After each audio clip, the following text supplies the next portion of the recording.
Bienvenue sur les fondements bibliques de la prospérité.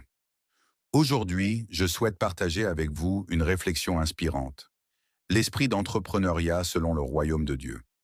Loin d'être simplement une quête de profit, l'entrepreneuriat au sein de ce royaume est un appel à agir avec intégrité et passion.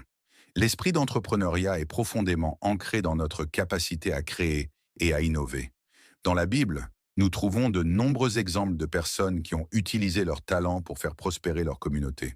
Pensons à Joseph, qui grâce à sa sagesse et à sa vision, a non seulement sauvé l'Égypte de la famine, mais a aussi contribué à la prospérité de toutes les nations environnantes. Cela nous enseigne que nos initiatives entrepreneuriales peuvent avoir un impact au-delà de notre propre vie. Un entrepreneur selon le royaume de Dieu n'est pas motivé uniquement par le profit personnel, mais par le désir de servir. Lorsque nous apprécions nos dons et nos compétences comme des outils au service des autres, nous transformons notre vision des affaires. Nous construisons des entreprises qui répondent aux besoins de notre communauté, qui créent des opportunités d'emploi et qui apportent des solutions bénéfiques. De plus, l'esprit d'entrepreneuriat est également synonyme d'audace et de foi.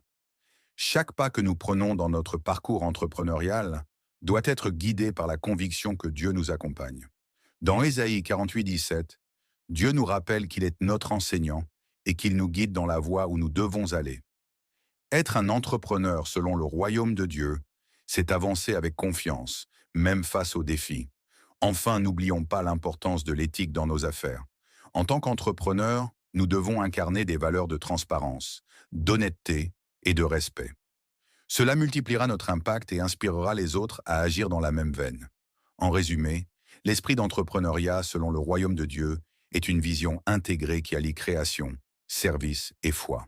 Ensemble, cultivons cet esprit et construisons des entreprises qui honorent Dieu et enrichissent notre monde.